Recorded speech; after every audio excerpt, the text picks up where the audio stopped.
지지 않는 사랑입니다. 네, PPT 좀 올려주세요. 네. 저희 교회가 이제 10년 만에 첫 임직식을 하게 되었습니다.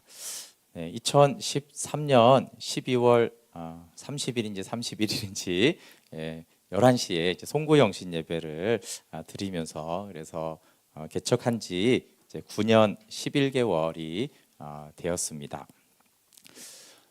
신앙생활에서 가장 큰 영향을 미치는 것은 부름 받았나 하는 것입니다. 그래서 오늘은 좀 임직식과 관련된 좀 말씀을 드리려고 하고, 오늘 꼭 임직 받는 분들만이 아니라 여기 계신 모든 우리 다음 세대들도 30년, 40년 뒤에 임직을 받았으면 좋겠어서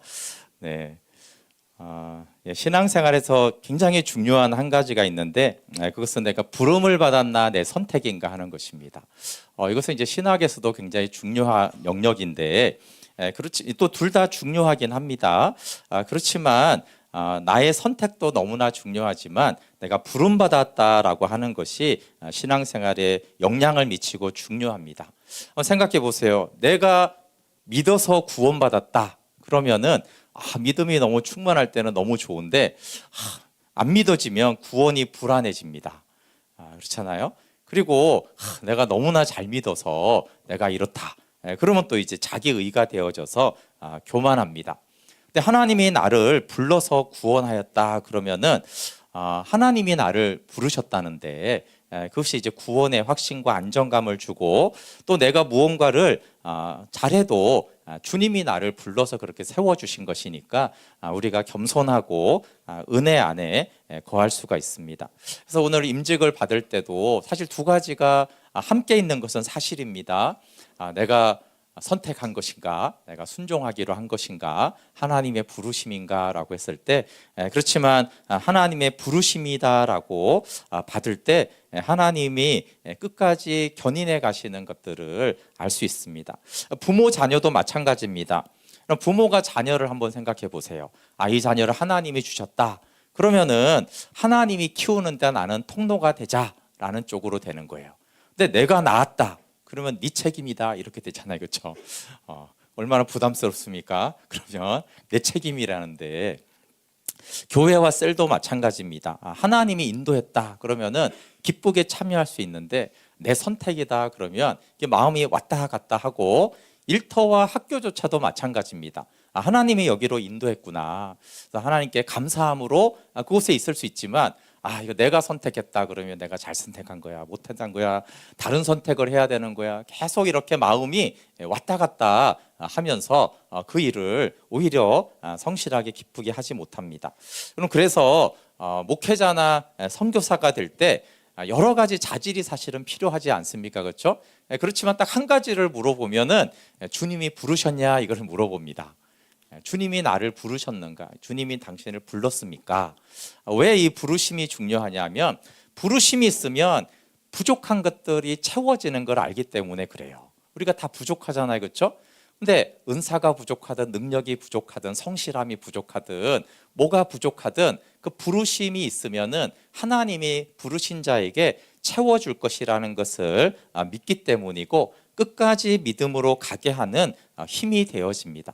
그래서 마찬가지로 임직도 봉사도 마찬가지인데 내가 이 봉사를 한다라고 생각을 하면은 하다가 지치거나 나는 능력이 없다고 생각하는데 나를 주님이 부르셨으면 주님이 감당할 지혜와 능력과 사랑과 재정과 시간과 이 모든 것들을 공급하신다라는 것을 전제로 하는 것입니다. 그리고 이제 하나님 그럼 나를 불렀는데 그럼 왜 불렀나? 왜 불렀나라고 했을 때 보통 우리는 이런 생각을 합니다. 나는 하나님이 부를 만큼 그렇게 훌륭하거나 자질이 있거나 뭔가 대단하지 않은데 하나님은 왜 나를 부르셨을까? 라고 했을 때 하나님이 나를 부르신 이유는 첫 번째는 까닭이 없습니다. 이유는 없습니다. 지난주 욥기서 말씀처럼 그냥 하나님이 원인이고 하나님이 은혜를 베푸시고 하나님이 창세전에 생명을 주시기로 한 거는 우리가 알고 있지만 왜 아들 안에 있는 그 생명을 우리에게 주시기로 하셨을까까지는 모릅니다. 추측할 수 있는 것은 하나님이 사랑이시기 때문에 그렇게 하셨을 것이다라고 알 수 있지만 첫 번째는 까닭이 없습니다. 그런데 굳이 찾으면 성경에서 찾을 수 있는 것이 뭐냐면은 작고 약해서이기 때문입니다. 신명기에 이스라엘을 택한 이유를 이렇게 말하고 있어요. 신명기 7장 7절에 여호와께서 너희를 기뻐하시고 너희를 택하심은, 여기 보세요 여러분, 택했다라는 거에는 기뻐한다라는 것이 같이 들어가 있는 거예요. 그래서 하나님이 나를 택하시고 나를 불렀다라는 뜻에는 내가 너를 기뻐한다라는 의미가 같이 있는 거예요. 그래서 내가 너희를 기뻐하고 너희를 택함은 너희가 다른 민족보다 수요가 많기 때문이 아니니라. 너희는 오히려 모든 민족 중에서 가장 적으니라. 굳이 하나님 왜 우리를, 아브라함을, 왜 이스라엘을 택했습니까? 그러면 내가 너희를 사랑하고 기뻐하고 택했는데 너희가 오히려 많은 저 큰 민족들 너무 많은데 너희가 작고 약하기 때문에 내가 너희를 기뻐하고 택했다라고 말하세요. 그리고 고린도전서 1장 26절부터 29절도 잘 아는 말씀이죠. 형제들아 너희를 부르심을 보라. 육체를 따라 지혜로운 자가 많지 아니하며 능한 자가 많지 아니하며 문벌 좋은 자가 많지 아니하도다. 그러나 하나님께서 세상에 미련한 것들을 택하사 지혜 있는 자들을 부끄럽게 하려 하시고 세상에 약한 것들을 택하사 강한 것들을 부끄럽게 하려 하시며 하나님께서 세상에 천한 것들과 멸시받는 것들과 없는 것들을 택하사 있는 것들을 폐하려 하시나니 이는 아무 육체도 하나님 앞에서 자랑하지 못하게 하려 하심이라. 여기에는 하나님이, 그럼 왜 하나님은 하필 약하고 부족한 사람을 왜 택할까에 대한 이유가 나오잖아요. 그렇죠? 마지막에 아무도 자기를 자랑하지 않게 하려고. 자랑이라는 뜻이 찬양과 똑같은 뜻이거든요. 그러니까 모두가 다 하나님을 찬양하게 하려고. 그러니까 내가 약하고 내가 부족한데 이렇게 됐네.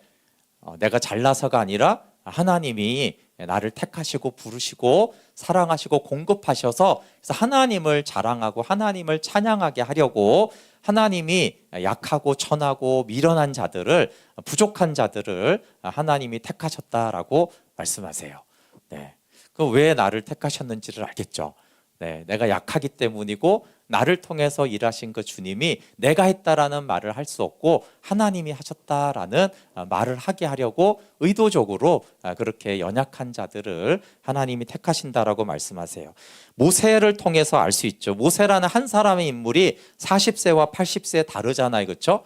40세로 말하면 세상에서 애굽에서 가장 잘나고 지혜롭고 능력 있고 말도 잘하는 능력 있는 한번 거사를 한번 해보자, 이런 대단한 모세를 하나님 그때는 안 쓰시고, 그렇죠, 80세 때 이제 장인의 양을 치가면서 지팡이 하나 의지하는 그 80세, 내가 누구간데 하겠습니까? 왜 지금 나는 말도 못합니다. 하여튼 그런 약한 모세를 들어 쓰시는 거죠. 이유는 만약에 40세 때 썼으면 어떻게 된다고요? 혹시 모세가 자기를 자랑할 수 있잖아요. 그래 나는 한번 한다고 하면 이렇게 거사를 하는 거야. 근데 80세 때 하나님이 들어 쓰시니까 모세는 전적으로 이것은 주님이 너희를 구원하신 것이지 내가 너희를 한 것이 아니다라고 오직 하나님의 통로로 쓰임 받았어요. 여러분 바울도 마찬가지입니다. 바울이 모든 사도 중에 어쨌든 대사도에 해당이 되잖아요. 그렇죠? 근데 그런 대사도를 처음부터 예수님의 제자로 들어오게 해가지고 훈련 잘 받게 해가지고 아주 위대한 사도로 써야 되는데, 사도 바울이 똑똑한 거는 맞지만 사실은 사도 바울은 평생 나는 교회 회방자요, 핍박자요, 포행자다. 생각해 보세요. 스데반을 자기가 죽일 때 그 주동자였고 교회를 핍박하고 많은 성도들을 죽이기도 하고 감옥에 가뒀는데, 그 생각할 때마다 얼마나 그 안에 아킬레스건이겠어요. 베드로가 예수님 나중에 너무 귀한 사도가 됐지만 닭이 울 때마다 찔렸다고 그러잖아요. 그렇죠? 마찬가지로 바울이 교회를 볼 때마다, 또 교회가 핍박받을 때마다 내가 옛날에 저렇게 핍박했는데, 그렇게 어떻게 보면 바울은 사실은 가장 연약한 사람에게 해당해요. 그냥 교회를 분해한 자잖아요. 얼마나 영적으로 보면 얼마나 약하고 죄인인 거예요. 그런데 하나님이 그를 들어쓰시고 12 제자들도 다양성은 있지만 주로 하나님이 약한 자들을 들어 쓴 것을 알 수 있어요. 그렇죠? 바리새인 중에도 니고데모 같은 좋은 사람이 있었어요.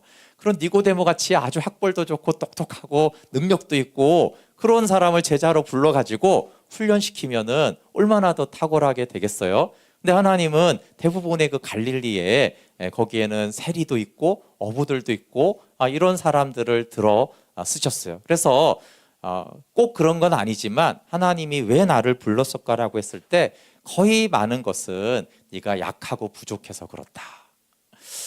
그렇지만 나는 너를 들어서 지혜로운 자를 부끄럽게 하고 저 세상에 잘난 사람들을 오히려 내가 부끄럽게 할 만큼 내가 너를 들어 쓰겠다라고 말씀하는 것입니다. 네, 그렇게 하나님이 부르신 사람들을 세우는 것을 임직식이라고 하는데 임직식 또는 위임식은 레위기 8장에 대표적으로 아론의 제사장 위임식이 잘 나와 있습니다. 여기 부름받은 자를 임직식을 행합니다. 여러분 식이라는 것은 항상 뭐냐 하면 내용이 있는데 그 내용이 아주 중요할 때 우리는 형식이라는 것을 만들어서 합니다.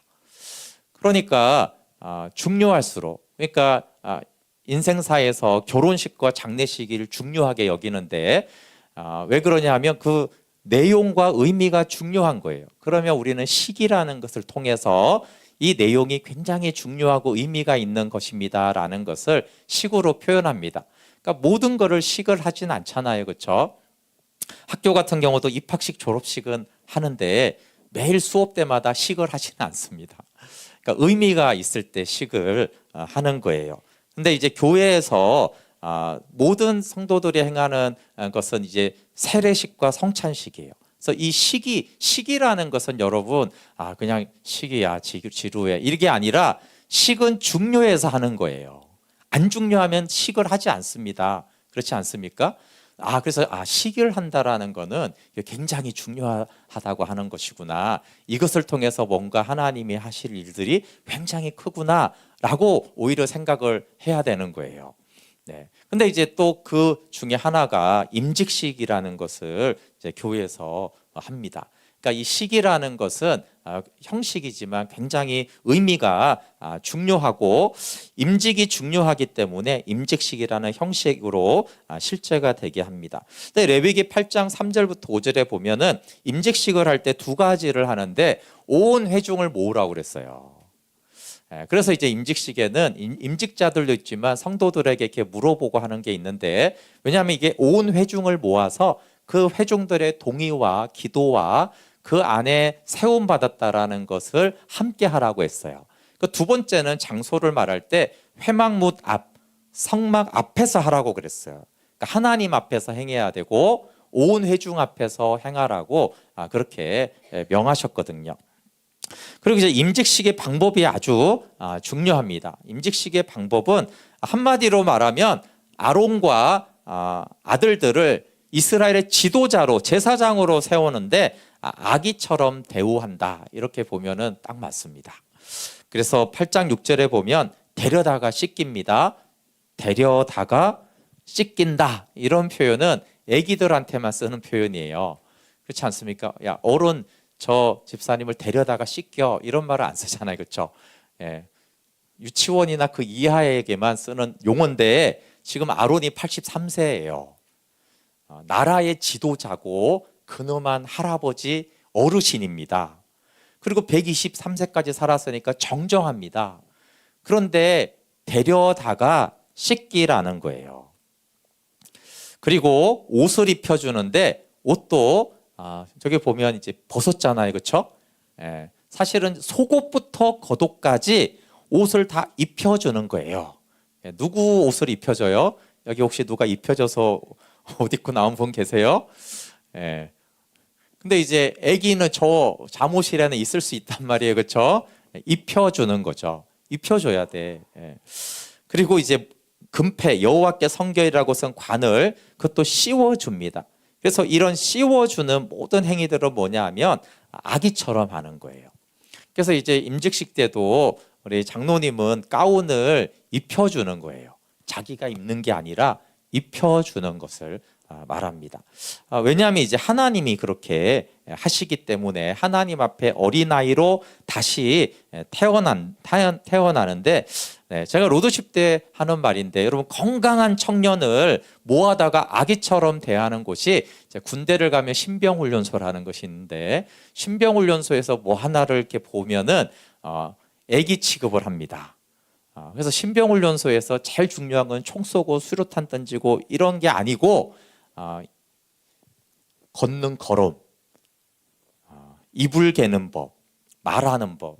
요즘도 그런지 모르겠지만 군대 언어는 요를 쓰면 안 되잖아요, 그렇죠? 다 까만 되는 거예요. 그래서 언어를 가르칩니다. 그리고 자는 걸 가르쳐요. 별개를 다 가르치는데, 그게 다 신병훈련소에서 뭘 가르치냐면 유치원생들한테 가르치는 걸 가르쳐요. 그게 뭐냐면 애기 취급을 하는 거예요. 애기 취급. 근데 왜 의도적으로 애기 취급을 하면 신분 세탁을 하려는 거예요. 너는 더 이상 민간인이 아니고 군인이다. 너는 이제 전쟁터에 나가면 나가야 될 군인이다라는 신분. 근데 신분 인식을 하기 위해서 아기 취급을 하는 거예요. 그래서 기존의 모든 것들을 부정하게 만드는 거예요. 이제 말하고 듣고 다 집에서 그 생활이 있잖아요. 자고 일어나고 먹고 이런 패턴들이 있잖아요. 그렇죠? 그 모든 것들을 다 싹 지우는 작업을 하는 거예요. 그래서 너는 이제 새로운 신분이야. 근데 왜냐하면 새로운 신분이 인식이 돼야지 총을 주고 수류탄을 줄 수 있기 때문에 그래요. 신분이 안 바뀐 사람에게 총을 주는 건 굉장히 위험하기 때문에, 그래서 총 쏘는 기술보다 중요한 거는 내가 군인이지, 이걸 알게 하려고 아기 취급을 하는 것입니다. 새로운 사고와 행동, 그리고 공동체 의식, 너는 이제 군인의 무리 속에 들어온 거야 라는 거를 알려주는 거죠. 그래서 이 어르신인 아론과 아들들에게 너희들은 이제 제사장 신분으로 태어났다라는 거예요. 새로운 신분으로 태어나는 거다. 그러니까 이제 제사장이 됐으니 다른 언어, 다른 생활 방식, 다른 태도가 필요한 것이다.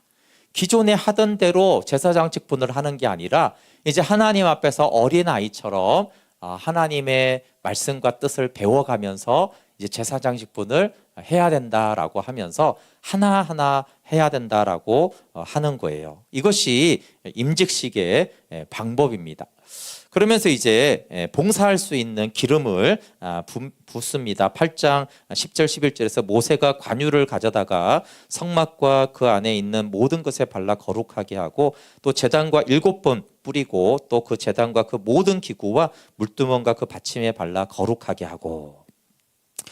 근데 이제 임직식을 할 때, 저희가 임직을 할 때 이제 안수를 하는데, 안수를 성경에서 왜 하냐면은 안수는 연합과 성령 기름 부음에 대한 두 가지 의미가 있는데, 첫 번째 중요한 것은 안수는 연합입니다.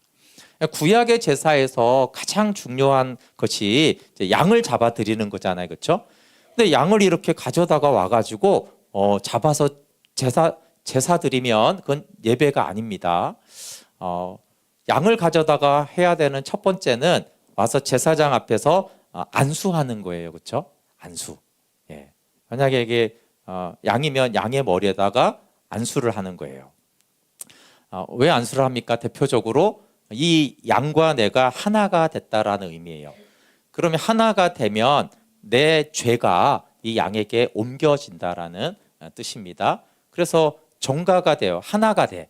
그래서 사실은 하나가 됐다라는 뜻이에요.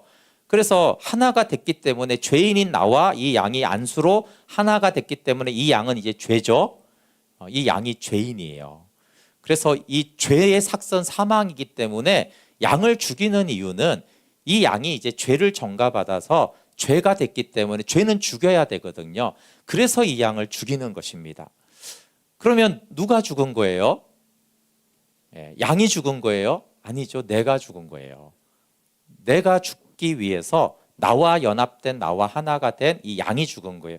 그래서 이 양을 번제단에 태워서 하나님께 드려질 때 내가 하나님께 드려진 거예요.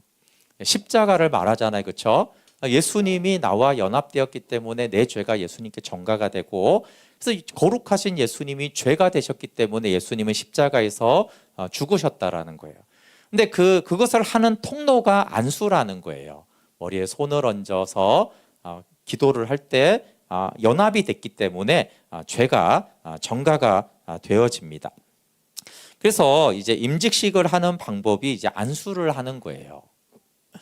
안수는 예수님을 대행하는 안수자가 안수를 하면서 예수님과 하나가 되는 것인데, 대략적으로 신약에 나오는 안수들에 대한 것들을 보면 이렇게 돼 있어요. 6장 6절 사도행전은 7집사에 대한 건데, 사도들 앞에 세우니 사도들이 기도하고 그들에게 안수하니라 이렇게 돼 있고, 8장 17절에 보면 이에 두 사도가 그들에게 안수함에 성령을 받는지라. 9장 17절에는 아나니아가 떠나 그 집에 들어가서 여기 바울에게 사도 바울에게 그에게 안수하여 이르되, 형제 사울아, 주곧 내가 오는 길에서 나타나셨던 예수께서 나를 보내어 너로 다시 보게 하시고 성령으로 충만하게 하신다 하니. 13장 3절에 이에 금식하고 기도하고 두 사람 바울과 바나바예요. 두 사람에게 안수하여 보내니라. 19장 6절에 바울이 그들에게 안수함에 성령이 그들에게 임하심으로 방언도 하고 예언도 하니. 디모데전서 4장 14절에는 내 속에 있는 은사 곧 장로의 회에서 안수 받을 때 예언을 통하여 받은 것을 가볍게 여기지 말라. 이렇게 이제 안수가 나올 때마다 하나는 누군가를 세우는 거예요. 바울과 바나바는 이미 위대한 하나님의 사람이었지만 안수하여 보냅니다. 선교사로. 그러니까 이미 하나님의 사람이어도 공적으로 하나님이 세운다라는 의미가 있고, 또 하나는 안수할 때마다 하나님이 그 직분을 감당하거나 그에게 주시려는 성령과 그의 은사들을 주시는 것들을 이제 알 수가 있어요. 네, 그래서 임직자들은 항존직인데, 항존직이라는 것은 한번 안수받으면 죽을 때까지 한다 이게 아니고, 한 개인을 말하는 것이 아니라 교회 안에 목사와 장로와 집사가 항상 있어야 된다라는 그런 의미에서 항존직이고, 그리고 법적으로는 이제 교회 무급 직원이 됩니다. 교회 무급 직원. 그래서 교회 이제 직원이 저희가 9명을 채용하기로 오늘 했습니다. 그래서 이제 안수로 그렇게 세우면서 이제 그 일을 하는데 중요한 게 이제 성령 충만함과 그에 필요한 은사잖아요, 그렇죠? 그래서 안수를 통해서 하나님이 주시는 거예요. 그래서 오늘 이제 안수를 주고, 안수를 주는 것이 굉장히 중요합니다. 그러니까 저희는 이제 장로교 통합책이라서 안수를 주는데, 여러분 그 보수적인 교단에서 아주 중요한 이슈 중에 하나가 뭐냐면 권사님들을 안수를 주지 않거든요. 권사님들을 세워요. 권사님들은 안수를 하지 않아요. 장로님과 안수 집사만 하고. 그래서 여성들도 권사도 안수를 해달라. 그리고 이제 여성을 안수해달라고 할 때는 목회자를 말하는 거예요. 그리고 안수가 돼야지 여성 목사가 되는데, 여성이 이제 안수를 받지 못하기 때문에 이제 목사가 되지 못하는 거. 그러니까 이제 그 좀 보수적인 교단에는 권사님들은 안수를 주지 않고 그냥 서약만 하고 기도만 하고 권사가 되는 거예요. 그러니까 이게 작은 차이 같지만 굉장히 중요한 한 가지가 안수를 하느냐 안 하느냐를 가지고 이게 굉장히 중요한 이슈가 되는 거예요. 이게 별거 아니면 그렇잖아요. 별거 아니면 또 어떻게 보면 아무 교단이나 다 안수 주세요 이러면 되잖아요, 그렇죠?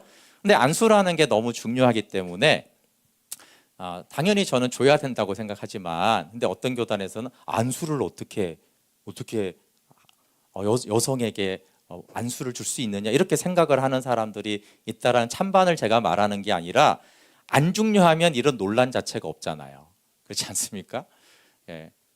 너무 중요하니까 이 안수를 가지고 줘야 되냐 말아야 되냐, 그 안에도 막 줘야 된다고 막 주장을 해도 안 됩니다 이러는 사람이 있다라는 거는, 안수라는 행위가 그냥 아무렇게나 해도 되고 안 해도 되고 그런 의미 없는 행위가 아니라는 거예요. 굉장히 중요한 의미가 있기 때문에 안수를 하고, 권사님들도 이제 안수를 하는 이유가 그 굉장히 중요한 의미가 있습니다. 오늘 이제 이게 안수에 대해서, 임직식에 대해서 좀 말을 했고, 메시지로는 이 나사로 가정과 좀 마리아를 이해하고 싶습니다. 요한복음에서 이제 나사로의 부활을 통해서 하나님의 영광을 본 후에 마리아의 가정에 변화가 생깁니다. 먼저 이제 마르다는 누가복음 10장 39절부터 40절에 보면은 마리아는 예수님 발치 앞에 말씀을 듣고 있고 마르다는 준비하는 일이 많아 마음이 분주해지니까 뭐 말은 좋게 했죠. 근데 예수께 나아가 이르되 주여 내 동생이 나 혼자 일하게 두는 것을 생각하지 아니합니까? 그를 명하사 나를 도와주라 하소서. 경어를 써서 그렇지 이거 이제 영국으로 하면은 굉장히 짜증이 난 거예요. 근데 마리아한테만 짜증이 난 게 아니라 예수님한테도 짜증이 난 거예요. 그래서 예수님 지금 뭐 하세요? 제가 일하는 거 안 보이세요? 예수님 좀 제 좀 명해서 나보고 좀 일 좀 하라고 하세요. 그 말은 마리아만이 아니라 주님 말씀 좀 그만하세요. 지금 제 좀 가르치지 마세요.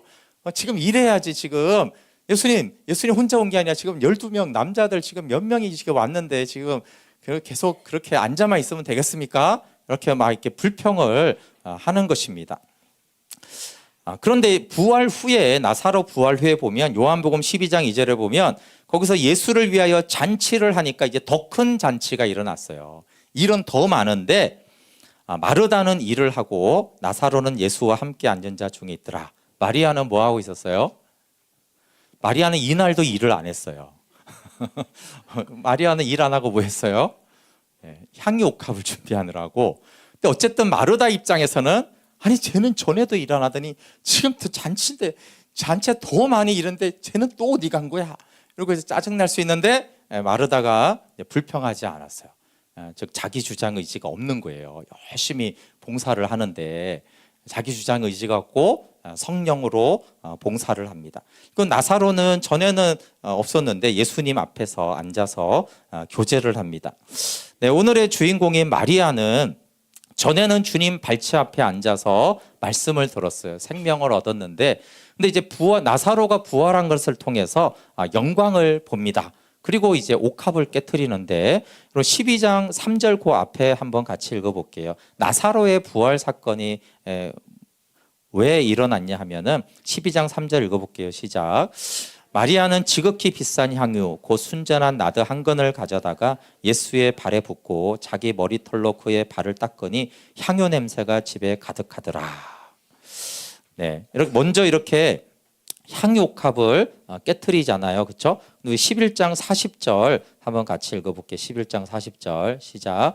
예수께서 이르시되 내 말이 내가 믿으면 하나님의 영광을 보리라 하지 아니하셨느냐. 네, 그래서 이 예수님이 나사로를 부활시키는 것을 통해서 너희가 하나님의 영광을 보리라 이렇게 말한 거예요. 그러니까 부활을 보고도 영광을 보지 못하면 이제 부활의 의미가 없는 것이죠. 그러면서 아까 이제 12장 3절에서 옥합을 깨트려서 예수님 발을 닦습니다. 11장 20절에 보시면 마리아가 아직 나사로 부활 전인데 소개를 이렇게 해요. 향유를 주께 붓고 머리털로 주의 발을 씻기던 자라. 이게 마리아에 대한 수식어예요. 마리아를 어딘가 이렇게 소개를 할 때 이분은 예수님 발 앞에 옥합을 깨트리고 머리털로 주의 발을 씻기던 그분입니다. 그 여자입니다. 이렇게 소개를 할 때 이렇게 해요. 그러니까 왜 이렇게 소개를 하냐면 마태복음 26장 13절에 예수님이 복음이 전파되는 곳마다 이 옥합을 부은 마리아가 행한 일을 너희가 전해서 그녀를 기억하라 이렇게 했잖아요. 그렇죠? 예수님이 전하라고 했어요. 그래서 모든 교회가 마리아를 알고 있어요. 옥합을 깨트린 여인이야. 이렇게 모든 교회가 알고 있는 거예요. 그냥 복음이 전파된 곳마다 다 이 얘기를 하라고 했으니까. 전하라고 한 이유는 뭐겠습니까? 복음이 전파된 곳마다 이걸 하라는 건 뭐냐 하면 복음을 받아들인 사람의 합당한 반응이 바로 이렇게 옥합을 깨트리는 사랑과 헌신이라는 거예요. 그러니까 복음이 전하는 곳마다 전해라. 예전에 네팔 목사님이 오셔서 말할 때 이 순전한 나드가 네팔에서 난다고 얘기했어요. 그래서 네팔에서 나는 것을 수입해서 고대 시대 때 이스라엘까지 갔으니까 고산지대 또 뿌리에서 나는 엄청 귀한 옥합인 것이죠. 향유인 것이죠. 그래서 이것을 이제 결혼할 때 이제 팔면은 이제 굉장히 비싸기 때문에 결혼식을 하고 결혼 지참금으로 사용이 되었습니다. 그러니까 마리아에게 전 재산이기도 하고 자기가 시집 가서 살 자신의 미래의 삶이기도 하는데 이거를 이제 깨트려 가지고 자신의 인생을 다 들여서 한 사랑의 고백입니다. 근데 이렇게 아름다운 향기가 나는 이 마리아의 헌신에 대해서 사람들이 제자들이 박수를 친 게 아니라 화를 냈어요. 유다는 300데나리온 약 1년 봉급에 해당하는 것을 팔아서 가난한 자들에게 주지 않고 5절에 보면 허비한다 이랬어요. 허비다. 근데 이제 뒤에 보면 돈을 훔치기 위해서라고 하는데, 근데 유다만 그런 게 아니고요. 마태복음 26장에 보면 제자들도 분노했다 이렇게 나왔어요. 여기 있는 대로 마태복음 26장 8절에 그런데 제자들이 이것을 보고 붕괴하여 말하였다. 왜 이렇게 낭비하는 거예요? 이 향유를 비싼 값에 팔아서 가난한 사람들에게 줄 수 있었을 텐데요. 핵심은 뭐냐면 왜 낭비하느냐는 거예요. 낭비하면 화가 나긴 나잖아요. 김종국 씨는 냉장고만 오래 열어놔도 화를 내더라고요. 전기세 나간다고 휴지 이렇게 몇 장 써서 화를 내. 그러니까 왜 낭비하냐고 이렇게 화를 내는데 이제 부모들은 사실 아이들이 이렇게 낭비하면 이렇게 화가 나는 경우가 있는데 제자들이 너무 화가 나는데 마리아가 너무 낭비하는 거예요. 그런데 제자들이 어떤 사람이에요? 예수님 믿어서 생명 얻고 회개하고 영생의 말씀이 있는데 우리가 어디 가겠습니까? 이렇게 했던 제자들인데 이런 제자들이 마리아의 헌신에 막 화를 내요. 마리아와 제자들의 차이는 영광을 받느냐 안 받느냐. 똑같이 믿고 예수님 사랑하고 주님을 따르는데 마리아는 나사로의 부활을 통해서 하나님의 영광을 봤어요. 근데 그 영광이 뭐라고요? 영광은 인자와 신실함이잖아요. 그렇죠? 영광을 가장 가까운 단어는 어쨌든 사랑인 것입니다. 인자기 때문에. 신실함도 사랑과 가장 가까워요. 그래서 주의 영광을 본 뒤에 사랑하는 마음이 달라졌어요. 그리고 장례를 준비하고 내가 부활이다라는 걸 알아들은 것 같은데 사랑하는 마음이 달라졌는데 향유옥합을 깨트리는 게 아깝지 않았어요. 그 윤동주가 크리스찬입니다. 윤동주가 이제 젊은 나이에 저항하다가 일본에 죽었지만 아주 신실한 크리스찬이었는데 그가 이런 시를 썼어요. 십자가라는 시를 썼는데 괴로웠던 사나이 행복한 예수 그리스도에게처럼 십자가가 허락된다면 모가지를 들이우고 꽃처럼 피어나는 피를 어두워가는 하늘 밑에 조용히 흘리겠습니다. 이렇게 괴로웠던 사나이 행복한 예수 그리스도 이런 표현을 써요. 뭐가 괴로워요? 십자가에 달리는 게 괴롭죠. 그런데 십자가에 달린 예수는 행복한 사나이다 이런 표현을 썼어요. 그러니까 무슨 의미겠어요? 예수님은 십자가에 달릴 만큼 사랑하는 대상이 있었다는 거예요. 그 고통을 그 괴로움을 당하기 충분할 만큼 사랑했기 때문에 십자가를 넉넉히 졌기 때문에 그 괴로운 사나이는 행복했다 이렇게 말을 하는 거예요. 그러니까 십자가에 달릴 만큼 누군가를 사랑하는 그 사람이 행복한 거예요. 그런 십자가가 나에게 주어진다면 윤동주도 나도 기꺼이 피를 흘리겠다라고 그런 행복한 사람이 되고 싶다라는 거죠. 근데 마리아가 그걸 말하는 거예요. 옥합을 깨트리는데 이게 남들은 다 낭비라는데 낭비로 여겨지지 않을 만큼 예수님을 사랑하게 됐잖아요. 그렇죠? 그래서 이 낭비하는 여인 마리아는 행복한 여인인 거예요. 이건 낭비가 맞는 거예요. 십자가는 고통에 맞는 거예요. 근데 너무 사랑하니까 예수는 행복해요. 이 옥합을 깨트리는 거는 낭비죠. 아니 그것도 왜 발에 부어요? 그렇죠? 얼마나 낭비예요. 근데 이 낭비가 낭비로 여겨지지 않는 행복한 마리아인 거예요. 그만큼 사랑할 대상이 있다라는 거니까. 제자들은 똑같이 말씀을 듣고 나사렛의 부활을 보았지만 주님의 영광, 그분의 실패하지 않는 인자한 사랑과 모든 상황 속에서 선하신 주님의 신실함을 보지 못했어요. 그러니까 예수님을 사랑하긴 사랑해. 근데 어떤 만큼 사랑하냐면 그래도 낭비는 낭비야. 이런 거예요. 그래서 하나님의 영광을 보지 못하면 옥합을 깨트리는 것이 낭비로 보입니다. 지금 이제 예수님이 십자가를 지시기 전인데 이때 마리아는 옥합을 깨트리는데 이 즈음에 제자들은 뭘 했습니까? 높은 자리 청탁을 했어요. 엄마를 통해서. 누가 크냐 싸웠어요. 본전 생각이 난 거죠. 3년 반 동안 다 버리고 열심히 따라다녔어. 3년 반 동안 열심히 일했으면 연봉이 얼마겠어요? 근데 주님께 따라다녔는데 연봉을 내가 못 받았네. 이거 치면은 이거 본전 이거 어떻게 해야 되지? 주님이 왕이 되시면 내가 그 오른편에 앉으면은 내가 보상을 받을 수 있지. 본전 생각이 나는 거예요. 그러니까 3년 반 동안 어느 정도 약간 낭비를 했거든요. 근데 낭비가 아까운 거예요. 그러니까 보상을 받고 싶은 마음들이 솔솔 제자들은 일어나고 있을 그때 마리아는 옥합을 팍 깨트리면서 전혀 아깝지 않은 거예요. 본전 생각이 전혀 안 나는 거예요. 마리아는 낭비가 낭비로 여겨지지 않았는데 사랑하면 낭비가 즐겁습니다.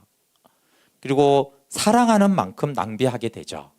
우리가 누군가에게 낭비를 하는데 사랑하는 만큼 낭비를 하게 되어 있습니다. 근데 이 마리아는 재정만 낭비한 게 아니에요. 굉장히 드리기 어려운 것이 있어요. 어떻게 보면 재물보다 드리기 어려운 것이 자존심이거든요. 근데 이 마리아는 자존심도 예수님께 다 드려요. 지금도 그렇지만 고대 시대 때 이 머리는 여자의 영광이에요. 머리 굉장히 중요합니다.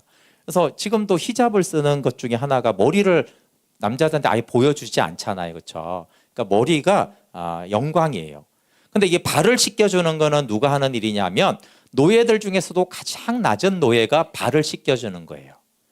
근데 마리아가 이 머리털로 예수님의 발을 씻겼다라는 게 무슨 뜻이에요? 나에게는 가장 영광스러운 그것으로 가장 낮은 노예가 하는 그 발을 씻겼다라는 것은 이게 자존심을 다 무너뜨리고 주님을 사랑하겠다라는 거예요.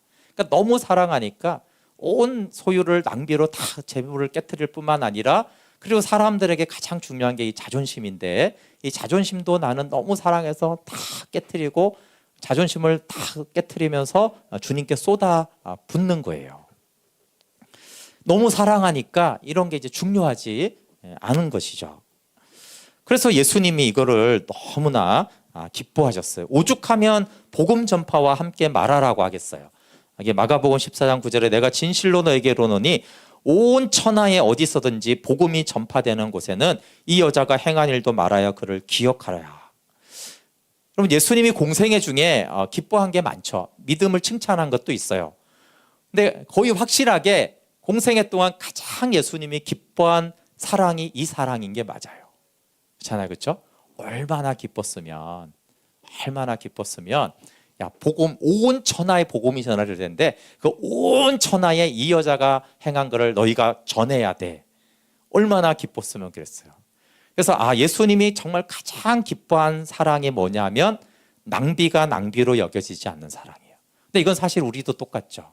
이 세상에 사랑이 얼마나 많습니까, 그렇죠?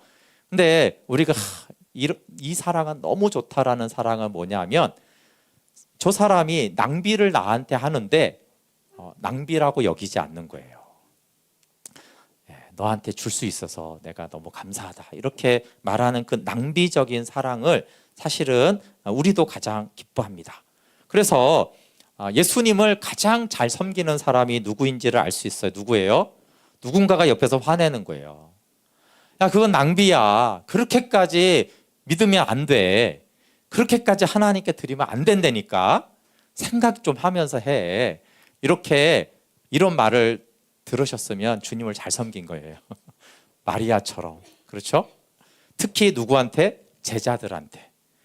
바리새인들한테는 원래 당연한 거고 제자들. 예를 들어 목회자가 왜 그렇게 하세요? 그렇게 하시면 안 되는 거예요.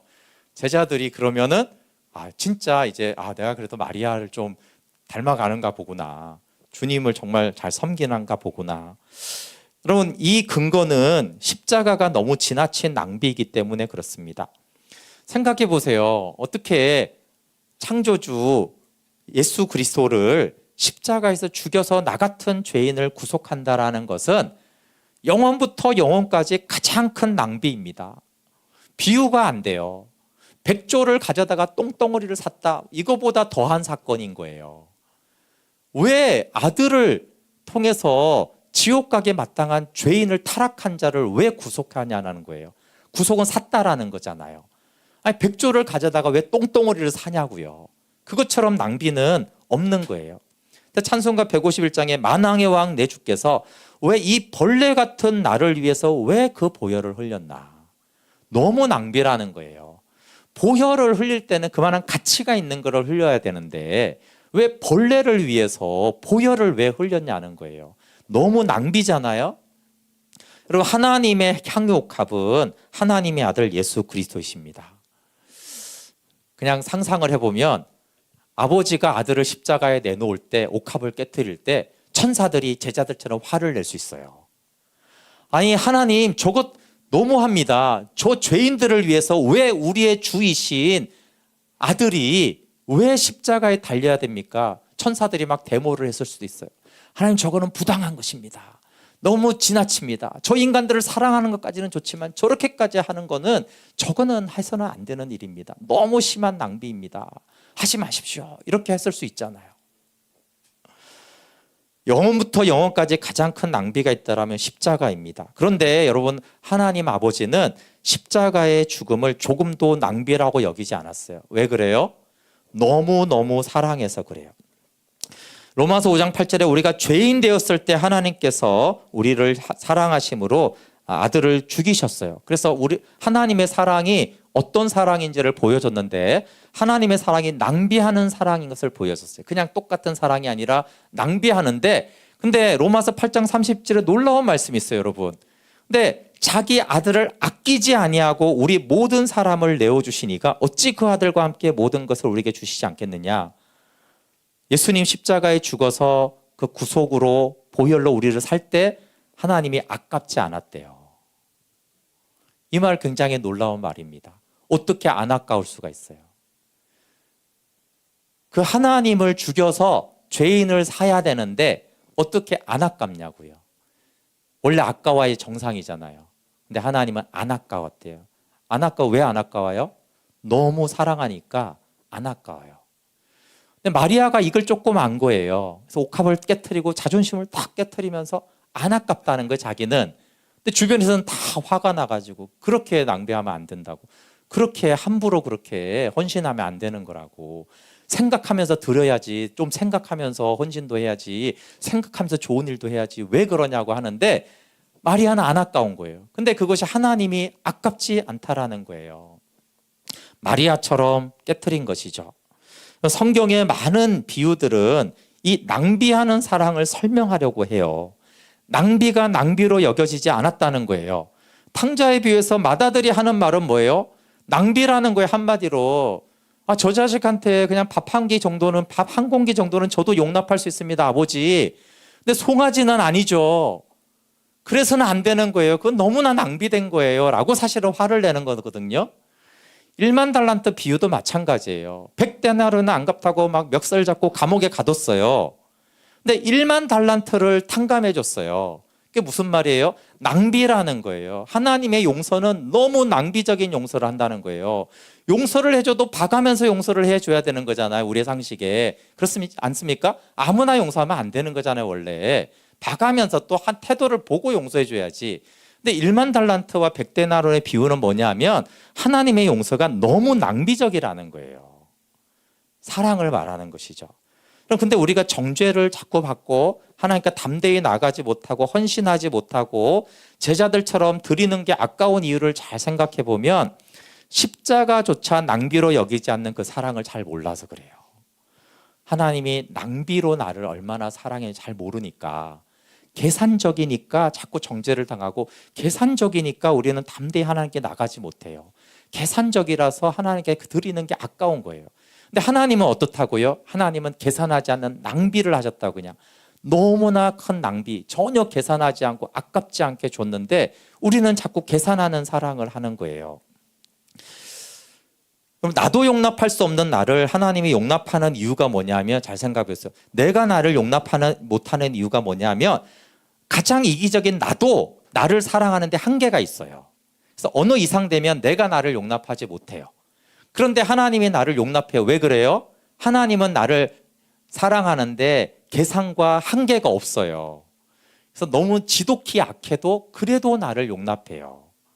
왜냐하면 낭비하는 사랑이니까 그래요. 낭비를 안 하면 왜 하나님이 나를 용납하겠어요? 어떨 때는 탁 거절하고 어떨 때는 받아들이고 이래야 되는데 너무 낭비를 하니까 그냥 하나님은 올 때마다 받아주는 거예요. 그래서 옥합을 깨트린 사람들의 한결같은 것은 마리아처럼 하나님이 낭비하는 사랑을 내가 받았는데 나는 어떻게 해야 될까라고 하면서 옥합을 깨트리는 거예요. 그 찬양도 있잖아요. 날 위해 십자가에 깨트리신 사랑, 오늘도 그 사랑 안에 나 거합니다. 그러면서 오 주여 내 삶을 깨트립니다. 주 머리 위에 붓습니다. 주님께라면 아깝지 않습니다. 이 마지막이 포인트예요. 주님께라면 아깝지가 않다는 거예요. 원래 아까워야 되거든요. 그렇죠. 내 인생을 들여서 깨트리는데 아깝죠. 근데 주님께라면 아깝지 않습니다 라는 거예요. 낭비로 여겨지지 않는 사랑이 우리 임직자들의 하나님을 향한 사랑이 되면 좋겠습니다. 그 사랑으로 교회를 섬기고 성도들을 섬긴다라면 주님이 가장 기뻐할 것입니다. 그리고 우리의 기도가 십자가의 사랑이 낭비로 여기지 않는 하나님의 사랑을 알기를 원해요. 하나님의 사랑은 우리하고 다른 것 중에 하나는, 우리는 계산적인 사랑을 하지만 하나님은 낭비하는 사랑을 하십니다. 그게 1만 달란트 탕자 아합에게 하는 그게 계산하고 생각하면 그렇게 할 수가 없는 거예요. 근데 낭비적인 사랑을 하시기 때문에 우리하고 다른 방식의 사랑을 하십니다. 그래서 다른 사람은 낭비라고 비난하지만 나는 아깝지 않고, 나는 하나님께 예배하고 하나님께 드리고 하나님을 위해서 하는 것이 나는 아깝지 않습니다. 그것이 근데 가장 행복하다라는 거예요. 윤동주 시인이 말하는 거는, 근데 그런 사람이 가장 행복하다. 그래서 괴로웠던 사나이 행복한 예수 그리스도.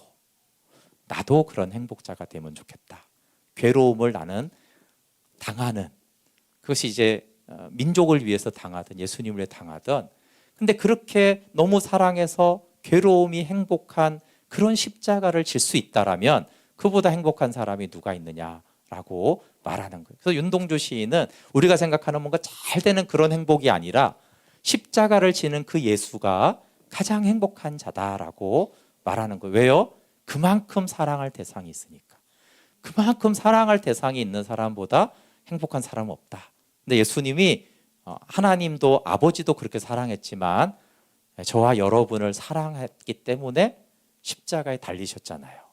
나를 얼마나 사랑했으면 십자가에 달려도 나는 좋다라고 한 그 사랑이 우리 가운데 있습니다.